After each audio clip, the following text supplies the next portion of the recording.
Hey, I'm Luke Guldan, and you're with Chris Gordon on Hellblazer Biz. Good morning, good afternoon, good evening, and good night, listeners, wherever you are in the world right now. This is Hellblazer Biz with your host, as always, me, Chris Gordon. Thank you all for tuning in. I truly appreciate it, as always. This week, I have a great guest for you. The other week, I interviewed Dan Jensky, who is the director and writer of the film Addicted, which is all about the use of Adderall in universities, the unprescribed use, and the growing concerns around it. Today, I am privileged and honoured to have Luke Guldan, who plays the lead character. So without further ado, I introduce to you Luke Guldan.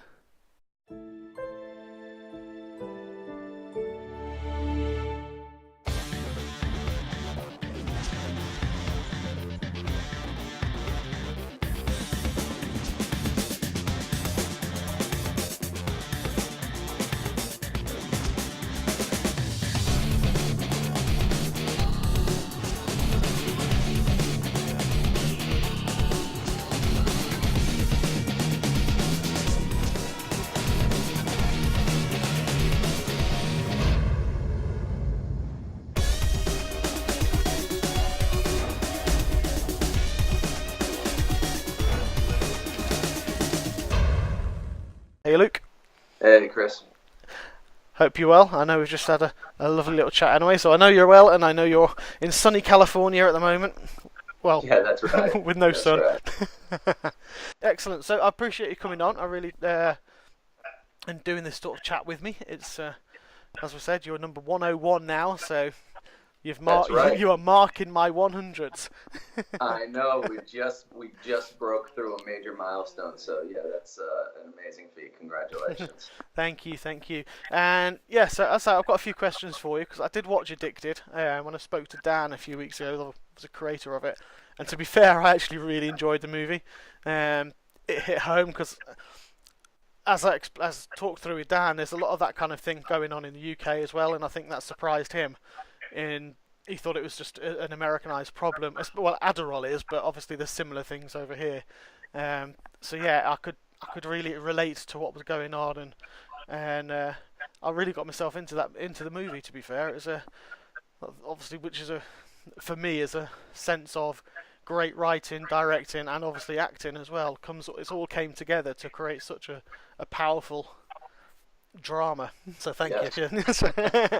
Well, thank you for watching. I appreciate you taking the time to watch it. I think it is an important film about important issues. Definitely, and I think that is what draws it, is because it is highlighting a lot of important things that are going on and out there at the moment. So before we get into all of that, I'll just take you right back. Why did you get into acting in the first place? Obviously, this for people who are maybe starting out there, what kind of the things which drew you into wanting to be an actor? When I was growing up, I moved around quite a bit, and I think one of the schools that I got involved with when I was younger, that I just happened to attend, had a theater program, and I kind of got thrust into that, and I enjoyed it. But then the school stopped the next year, so then I went on to things that kind of were presented to me, like basketball, soccer, things like Hmm. that, and got into wrestling, and so I kind of just stayed with that. But then when I started watching a couple of different films and realized the parallel between the two, I kind of remembered it, like the experience that I had, and just really wanted to continue to go that route. And it wasn't really until high school where I was really deciding this is something I want to pursue kind of fully. Hmm. Maybe not necessarily in the terms of a career, but it was something that I definitely wanted to do and I had a passion for. And that's when I got into. We were talking about Van Damme earlier, Yeah. and that's my high school had bodybuilding shows, so I got into doing the competing Hmm. and building up the physique to hopefully use that to segue into getting into some film and TV type opportunities. Okay, excellent. I mean, that's something as well because in Addicted, I didn't realise, and I'm not being facetious, but when I was googling to try and get pictures to obviously use to photo you, I was just like, good God, you can tell you come from a bodybuilding background. It was just like, well, that wasn't so much shown in Addicted, so I think all your female fans will I'd be very interested to know that that's the kind of sort of where you've come from, and wrestling as well. Is that Yeah. like the Olympic type wrestling that they do So in college? yeah, when I was so like I said, I moved around quite a bit, but when I was living upstate New York, Mhm. I got into kind of a certain bracket of a certain age group. I think I was only about 5 or 6, so like the under 7 division of Pee Wee wrestling. Right. So it's basically the collegiate style, but just with when you're younger. And I Mhm. ended up winning a state title with that. But then Huh. I moved into the city, Yeah. and similar to the acting, like I was mentioning, they didn't really it wasn't really a big sport where I was Mhm. in the city. It's not as big as it is maybe in more I guess like suburb type areas where wrestling might be a little more prominent. Yeah. All right. Cool. I only asked because about 3, 4 years ago, at the age of 38, I took up professional wrestling myself.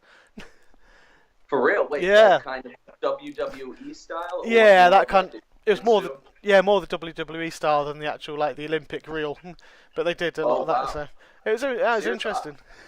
I did a play in New York called Breaking Kayfabe, Mhm. and we got to work with some real WWE wrestlers, and we learned like to take the bumps and Mhm. splashes because we had a actual ring on the stage, and it Yeah. was about wrestling, professional wrestling. So I kind of got like a whole crash course in that life, and it's intense. Those hits, the mat, you think the canvas mat, it hurts Oh when you yeah. hit it. Oh man, they call it a bump, and yeah, it rattles you for sure. It does, it does. All these people who go on about it being fake and stuff should get in the ring and just try it. It's Yeah, you can't fake the hit, man. I mean, if you're falling, you're falling. It's those athletes are extremely skilled. I yeah. mean, they put their bodies through a lot. So Oh I'm yeah. not, now with your experience. So Yeah, sadly I only did 2 years because of the fact that I fell through the rope. I stumbled when I got up in training one and fell through the ropes and smashed my leg and tore and ripped, and I've lost the use of a quad muscle. As a my leg was bruised from top to bottom. It wasn't a pretty sight, but yeah, it's oh man, and yeah, oh, that's rough. Yeah, that is. I mean, you gotta love it. You oh gotta yeah. love it. Keep with it. And they're touring. I mean, they do a different show. I think in a different city every day or every week Mhm. or something. So they're on the road and they're training. And yeah, it's a tough life. I've heard tough It is. It life. is. I've met a few. I say I met a few of them doing the training, and the story. Yeah, the stories that they tell. I mean, also stories. Don't they go talking about tangents. It was a total. The things that they put themselves through, and the ones that I've seen, the British guys, throwing themselves on drawing pins. One drawing pin went down the back of his throat when he was getting pinned, because he was doing one of those hardcore, and it actually ended up flying out when he got pinned on his chest. But it was choking Wow. him in live in a match. It was like that's just crazy. Yeah, it's a lot. It's a It is. lot. Well, I'm glad you've changed vocations and you're Yeah, safe sitting here now and yeah. enjoying. Oh, it I got mean, me it got me looks the fittest I've ever been in my life. So I'm never gonna. I loved it to bits, but I just couldn't go back into it. That's hence why I want my weight gain now is because I was out of action for a year, which is it's a long with the time. injury. Yeah, it's Mm, tough. Injuries are tough to come back. I've had a couple of injuries myself, and it's tough. You got to start back slow, and yeah, you were at a certain strength, and coming back, it's just it's a process getting in every day. it is. It is. So Cool. So going back to your acting again, which is what the whole episode's about. Sorry, is you're no stranger to screen. I mean, I'm looking at you've been a regular on quite a few shows. You've got The Good Place, Mumbai, Shapra, and Justice Woman. Um, what's the difference? And obviously with Addicted and the films that you've been in, what differences are there between filming a TV show and filming a movie?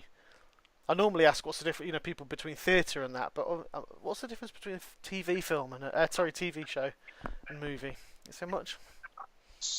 I think it really depends the project, but for my own personal experiences thus far in my journey, I'd say with the films I've had, even though they were indie films, it wasn't a real studio picture where I guess there's quite a bit of pre-production and a longer shooting schedule. Mhm. So once you're on the set, it's always fast. I think film and TV, especially with this generation, it just moves so quickly.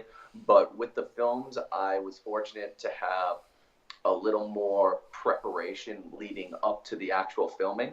Hmm. I think with a couple of the TV shows, if you're coming in on a show that's already, I guess, in existence, that's been running, Yeah. you kind of audition for it, and then it's going to be filming in the next week or a couple of days. But that's happened with some films too, where they're just they have a lot of other people cast, or somebody falls through, or they're replacing somebody, or they haven't found the role and they're already filming. So you come in. So I think just yeah, you just I guess both is you got to just kind of be ready or being willing to roll with the punches because it's quick. Okay, fair enough. Thanks. As I say, normally I ask about theatre and film and TV and stuff, but I don't really normally ask anyone about the difference between TV, a show and film, because there is a difference, I think, in, like you say, in the way it sort of, you've got to be ready and got to be, and a TV show can go out a couple of days later and stuff like that. Yeah. And indie films are very different as well because you get a massive big budget film. They've got 50 cameras. They've got all the whereas an indie film, it can be one camera, one sound guy. I did it last year. I was in one last year, and that's what it was. It was one camera, one sound guy, one lighting guy, just to get it all right. But the films are. I love indie films. I think some of them are the best films out there, independent films, because they've got you really find the raw emotion in those in those films. I don't know what it is. It just they stand out better to me. Yeah, it's. I think things are changing pretty quickly with just the mediums in which TV, film, now new media, and a lot of things like on Netflix or HBO. It's kind of just like like the TV shows now are elongated cinema. Hmm. Like True Detective and stuff like that. So you can get some really, I think, emotional, amazing production performances in any production, to be honest. And it just depends. I think it depends the project. I think it depends the budget. I think it depends what the director wants and their Hmm. process. So for me, so far, everything's kind of been different. There hasn't been one common unison, I think. Excellent, excellent. Thank you. What I've got a question as well. Is what is Justice Woman? I've not come across that one yet, but it looks quite intriguing when I looked it on IMDb. I'm gonna have to look it up. Justice Woman is is a web series that I worked on years ago. Okay. I'm trying to think when we first shot it. It was I'm pretty sure it was written and produced and maybe even directed by Vanessa Viderga, who is the lead Justice Woman, Hmm. and it's just about a woman who's a lawyer but is also a superhero. So it's an interesting premise, and the way they shot it is they shot a lot of the episodes and then released them slowly. So Okay. it's kind of been released over the last couple of years. I think every season, and it was shot quite a long time ago. All right. But Cool. sometimes it takes a while for things to come out or to get finalized, I suppose. But I think that might have been the initial intention. But Hmm. I don't know. Yeah, it's a cute little show. I'll try and give it a watch. That's just it proves the point what you just said as well about all the different media outlets that you can go to. Web series now. There's a lot of people are doing web series, and that's another outlet that can be used to channel people's creativity. Oh yeah, and a lot of shows are starting off as web series. I worked on a show called Broad City, and Alana and Abby, they started with a web series Hmm. and knew a few people. I think it was Amy Poehler, and then got it picked up by Comedy Central. So and they've been Awesome. running for a long time now. Brilliant. So Yeah. yeah, so that's all it takes. So and give sort of come into that as well. What kind of advice would you give to anyone who's starting out on their path at the moment? Oh man, it's interesting. Starting out's kind of tricky too. I guess there is so many levels of starting out. I get Hmm. it's the eye of the beholder, I suppose, or like your true north. So if you haven't done anything, like if you're completely green, like you don't know anything, starting out, and depending your age and your I think it's just so It's a loaded question if you really think about it. But if you really are really just starting out, I'd recommend just reading some books, Mhm. some acting books, and things about the craft of acting. But then also just hopping into, if you haven't even done any studying, if depending upon where you live in the world, if there's an acting class or even an improv class to just kind of get you going as far as what it's like to perform and to meet other artists. So I guess that's if you're really early on in your process, Yeah. but just reading and doing, just get to it, you know. Brilliant. I was actually invited to an acting class via Skype by Richard Hatch last year. Sadly, obviously Richard passed away, but when he was on my show last year, and he was doing a Skype exactly like that, and I was really interested to take it up because, like you've just said, that's the kind of the advice is to learn the craft and soak in as much knowledge as you can, and I was really looking forward to that. Obviously, Mm. sadly,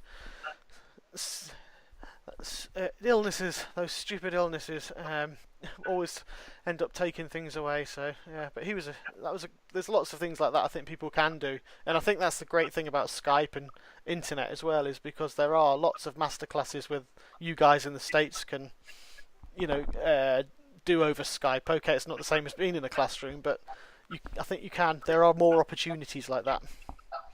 Yeah, definitely. I think so. As far as there's a lot of information out there, but ultimately, to get an idea, and I think once that's a very quick phase. I think you can get an idea very quickly, but I think an important thing is to really meet some people and to do it, Hmm. to really do the thing.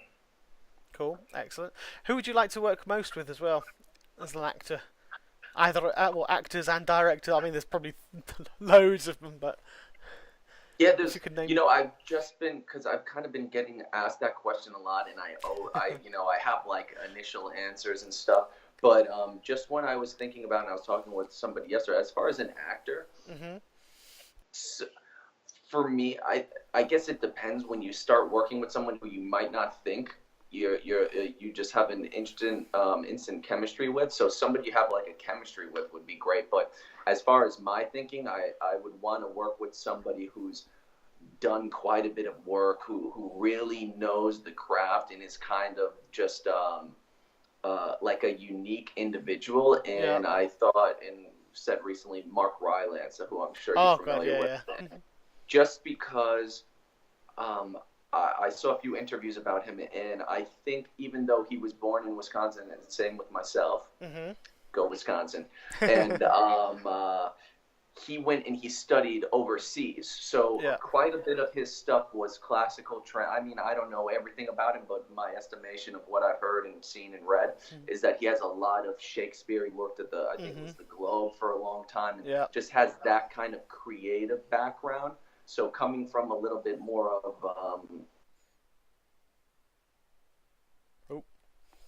Oh. unique ability, I think it would be awesome just to have an opportunity to see him work and what he's doing and work alongside him would be just a really memorable experience. Excellent, excellent. He's a very, very good actor. Have you seen him in Dunkirk as well? Because that was Wait, who was he in Dunkirk? he was the Mark Oh, Rylance was he oh was yeah, the the father on the boat. yeah, Yeah, yeah. yeah. I mean, yeah, and Bridge of Spies. I know he hasn't done too much film work, but I saw him in Richard III. I saw him Mhm. in Labatt, Jerusalem. So I had seen prior quite a bit of his stage stuff, at least when it would come to New York while I was in New York, and Yeah. as of recently, he's been getting a lot of great film work, which is great for him. So that's awesome. And what was it? Wolf Hall as well. Yeah, yeah. Definitely. I mean, I like theatre a lot, and I would love to see him in theatre too, because I think theatre is a very different experience. Because for an actor, it's you're right there. Every night is a different night because you've got a different audience, so there's different reactions. You can't screw up when you're in theatre, and you can't read. You can't do several takes if you fluff your lines or just corpse and start laughing. So I think it's a very great different experience as a theatre goer. It's a much different, much more intimate experience that you get with a play. So especially stuff like Shakespeare and deep plays like that. I love to get involved in those things. I agree. So you said you waffle. I waffle a lot, as you find. Sorry. Okay, moving on to Addicted. Now, as I say, this is a film which you're here for, and so I had the pleasure of watching it a few weeks ago, and well, I say pleasure. It's a hard gripping. It's not a drama, but there are some comedic moments in there and light-hearted moments. But the story itself is one that's gripping America at the moment, and it's a story that is very much at the forefront and should be recognised more as a problem that's getting bigger and bigger, I think. So, what kind of research did you do to become Drew? Well, I read this. Dan had put together, Dan Jensky, the director and writer, he had a short film as well about the topic. So Mm-hmm. I spoke with Dan quite a bit about what his experience was and what he was going with, and just really kind of reading the script quite a bit. As much of the storyline that was relevant about the Adderall and the diagnosis and the attention deficit disorder, Yeah. there were also a lot of other kind of family issues and like goals Mm. and dreams and pressures of becoming successful that I think most people can relate to. So there was a lot of other issues that were kind of an instant gripping thing in the script that I kind of held on to and like focused on. And then as far as the ADD, I had a few friends that were prescribed Adderall, and I watched some interviews online and did some reading about it and just seeing what people were saying and what their experience was. So a lot of the stuff that was in the story that people with taking Adderall was actually true. Like I came across it a lot. Like the thing about drinking the NyQuil Yeah. and certain side effects was a large portion of the people I spoke to had the same experience. So Mm-hmm. it was interesting to get that as well. Yeah, and that's the thing people really need to understand. We don't have Adderall here. I think our similar is called tramadol, but it's the same kind of similar kind of sort of drug. In that respect, I mean, Adderall is actually, is it an amphetamine, isn't it? That's one. Mm-hmm. Yeah, it is actually an amphetamine drug, and which is quite concerning. Uh, but it can completely change your personality, which is what we do see in the film as well. But I know someone who's on Adderall, and I've seen a complete 180-degree turn on their personality as a result of the effect of being on the drug. And it's nothing that they can help. It's just it stimulates the brain in a different way, and I think that's, like you say, that's part of the film is making that much more of a topic for people to discuss. Yeah, it was interesting. One person that was a friend of mine, or rather is a friend of mine that I spoke to about it, they were mentioning kind of not just the feeling of taking it, but a little bit into their mind or their state when they haven't taken it, and Mm-hmm. they need to do something, but they have to do. I guess they get a little overwhelmed as far as taking care of an activity in which they need to do. So if they needed to like read or work on a paper or something, they would clean the apartment. They would do a lot of things that were a little bit distracting. And Mm-hmm. and they said when they took the medication, it kind of focused them. It got those other activities that could be distracting away. And personally, I could relate to that in the sense of not taking the Adderall to fix that, but I'm a little like that too, and I'll procrastinate or do things like that, or just even not with specific activities, but in my mind, I'm Yeah. thinking about like a lot of different things. But if I were to run, like also, being an athlete, if you get on a treadmill or doing something or going for a long run, for different people, I think it's at different times, but for a long time you're like, oh, I want to stop, or I should be doing this, or I Mm-hmm. gotta, oh, my legs hurt. You have a lot of this talk going on inside of your Yeah. head, but when you hit a certain distance or a certain time, your mind kind of settles, and then you just accept you're running. Like it's kind of like a laser calibrating, it's all disseminated and then it zeroes in. So athletics have helped me in a sense of focusing my mind.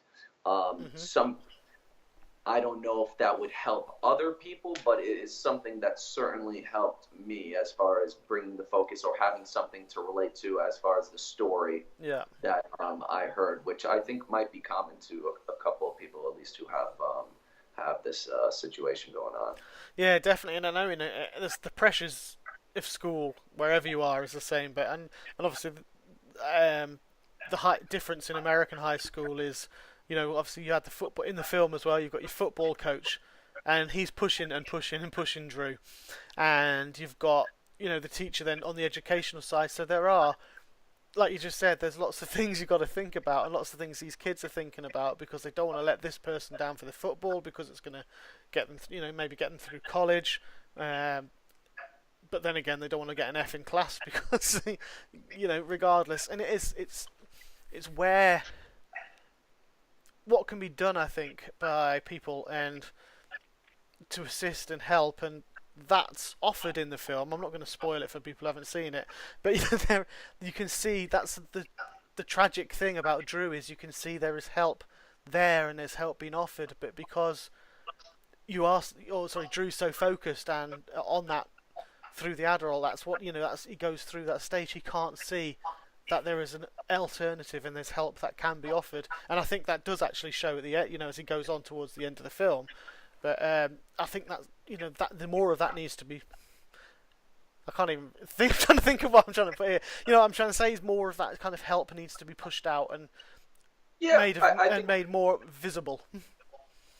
yeah, I think that is definitely a bit of a theme in the film, but also kind of a takeaway. I don't know if that was a question later, but I think when people see the film, especially since I spent time working on it and then have been since removed for I guess a couple of years, and now seeing it again and talking about it, I think a big thing of a takeaway for people that watch it or going through something similar or within that age, I think a big takeaway is to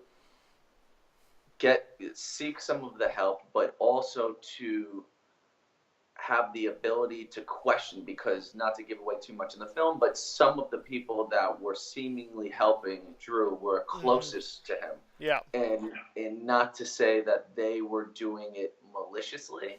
No. They were doing it what they thought the best at the time to help someone that they cared about. So that being said, with the takeaway is to really question, not question aggressively, but to think in your own mind, is this the right help for me? It might be good for somebody else. It might be another person, Hmm. but is it the right thing for you at the right time? So seeking help, but also kind of seeking the right counsel. Definitely, definitely, and that is something you do take away from there. And again, it's difficult without putting spoilers in to because there is so much I do want to talk about that kind of area as well. But I know as soon as I mention things there in that area, anyone who'll be watching and listening to this will be just like, "Great, thanks." So yeah, but you are right. Excuse me, you are right. There's definitely people who are close, and there's those pressures as well. And I think that's where the blindness comes in because the closer people are to you, the less you can see. So you do kind of need to take that step out and have that sense, or not sense, because that's not the right word. Just to be able to take a step back from the situation and just look, like you say, and just see whether it's the right way forward, and whether being pumped full of drugs, is an alternate, is a solution where you can have alternates, where you can focus, like you said, your athleticism, helps you focus and get through things like that as well.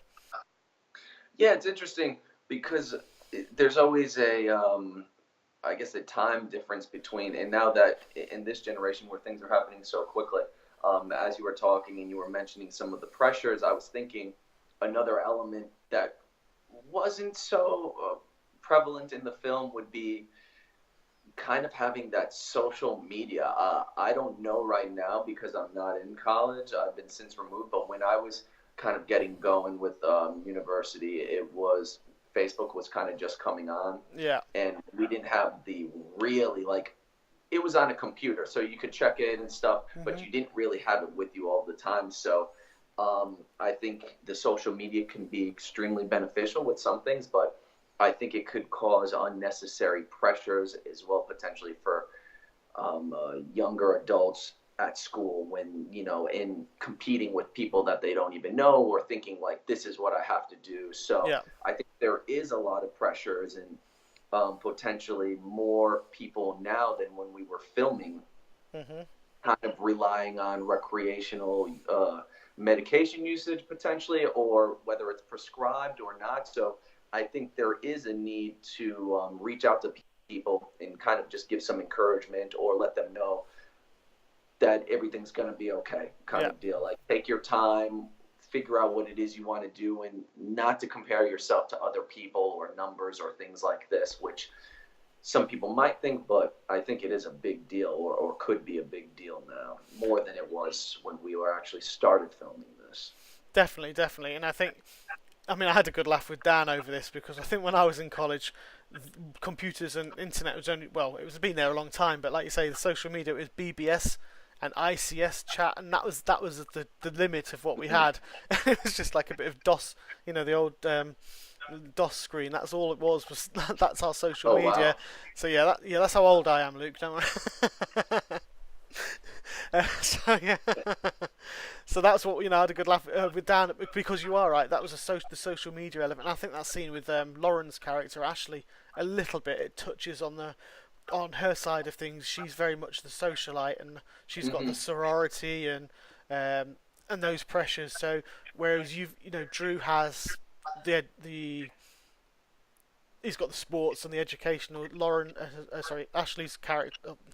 character Ashley has also got the social side. She's got the educational side because she's writing everyone's papers. So she's, but that's, again, you could class that as social, because that's her desire, is to, I think, to be liked by everybody, and that sort of social aspect. So yeah, it does touch on it, but I think you are much more in recent times. Social media has become a huge thing and a huge piece of pressure, like peer pressure, but it's Yeah. 24/7 peer pressure. Yeah, it can be a lot overwhelming. It can be, and I rambled again then. Sorry. I've got a question. Chris is asking as well. She's passed it across, the same question. What's the most shocking moment you had when filming Addicted? Something either went wrong, or was it maybe a dawn of realization, that kind of shock, rather than something like the set fell down or anything like that? Oh, shocking. Let's see. Was anything crazy? Wow.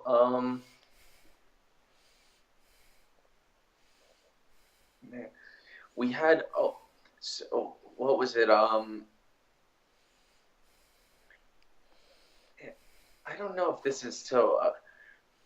Uh, it's not shocking or anything, but Mhm. just kind of, and this might not even be answering your question at all. But actually, this is not answering your question at all. But for some reason, when you said shocking, I guess at the same time was memorable. But Mhm. Yeah. it was just having the opportunity to sit down and read through things with Kathleen Quinlan. So it wasn't at one might think like, oh, a raptor fell down, or something blew up, or somebody was mean, or something Mm. like this. But it was, I guess, a shocking thing was how really special it was to just be working on a film, doing what you really been going and working hard to do, and trying to help tell an important story, Yeah. and then sitting with a very accomplished, talented, and great person, and just kind of reading through kind of a script and seeing what it means, and developing a personal relationship to influence the work. So it was not shocking, but it was definitely a memorable moment that I still remember. No, thanks. That's great. Memorable's fine. It's a good thing to. It's nice to be able to take away something, and a good memories from something that you filmed like that, Mm. and bonded with the other cast as well. So second to last question. You may have heard it if you've been into this. This is one which you didn't know about, because it might shock. It's not a nasty one. Is last year I had a guy called Mike Quinn on my show, and he's been a puppeteer with Jim Henson for 30 years, and he was also Star Wars puppet. So Someone threw a question in for me on that episode, and I thought, you know what, I'm going to ask that to every person, or as many people as I can, because I think it's a fun question, and I've had some cracking answers. So, if you were to have a Muppet made out of you, or characterised on you, what kind of Muppet would you be? Oh, I'm thinking just jacked, like the most jacked, like, like I would be the biggest Muppet in town. I would just make me huge. Fair enough. Okay, cool. No, that's fine. Yes, I have some really, really diverse answers to that one. It's quite a. Sorry, just throw that one in. And the quick last one before I sort of finish the recording is there anything that we're working on at the moment that you know might be able to see you else in again, apart from Addicted, obviously. Wait, what was the question? Sorry. Is there anything? Yeah, sorry. Is there anything coming up that apart from Addicted that we might be able to see you on screen with? Have you got anything else in the works? Well, right now, season 2 of The Good Place is airing, and I have a recurrent role on that. And I just finished 2 films, which are different, but both really kind of interesting. And I'm curious to see what the final product does of those. One's called Fluidity, directed by Linda Yellen, and the other one is The Creatress, directed by Jason Cook. So 2 indie films, and hopefully they get some distribution and get some eyes on them as well. So hopefully in 2018 should probably hear something about that. Fantastic, sounds great. And if there's one thing you'd like to say, or a couple of things to people who are watching and listening, one final parting thing, what would you like to say? Just say enjoy it, keep believing, and go after what you want, and do it now. The time is of the essence, I guess. Thank you, Luke. That was absolutely fantastic. You're a great guy, really good to talk to.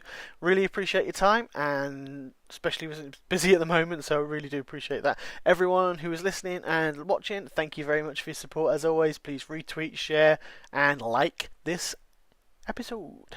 This has been Chris Guldan on Hellblazer Beers, saying good night.